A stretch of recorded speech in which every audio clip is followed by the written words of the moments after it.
update ng bayan, maasahan anumang panahon.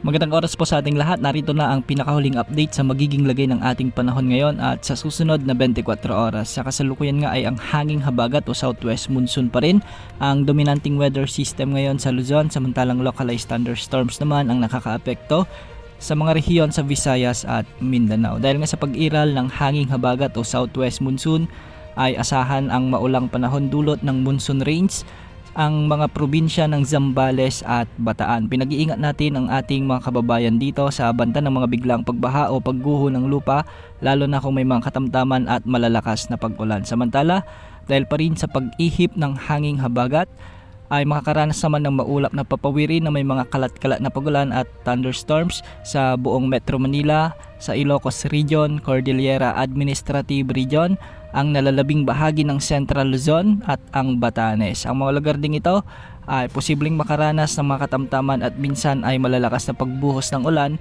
kaya posible ang banta ng mga biglaang pagbaha o pagguho ng lupa.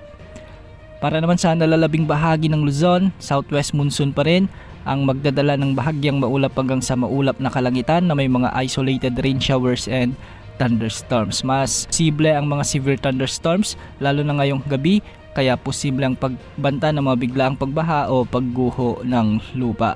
Para naman sa Visayas, localized thunderstorms ang nakakaapekto sa malaking bahagi ng rehiyong ito. Ilan sa mga lugar ngayon na nakakaranas ng mga lalakas na pag-ulan dulot ng thunderstorms ang halos buong Panay Island, sa may Iloilo, Antique, Aklan at Capiz. May mga pag-ulan din dulot ng thunderstorms sa may Northern Negros Island region at sa southern portion ng islang ito. May mga pag-ulan din sa may Cebu province, ang northern portions ng Samar at Leyte provinces, kasama na ang Masbate at Romblon. Para naman sa Mindanao, localized thunderstorms pa rin ang weather system na nakakaapekto sa Zamboanga Peninsula, Northern Mindanao at Bangsamoro region. May mga pag-ulan din sa may Sorsogon at sa maliit na bahagi ng Davao region.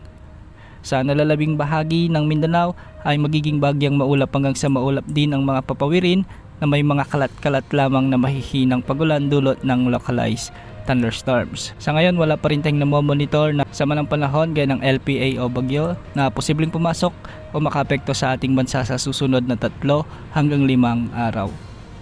Wala ring nakatas na gale warning sa anumang baybaying sakop ng ating kapuluan. Yan ang update sa lagay ng panahon. Ito pang weather update ng bayan, maasahan anumang panahon.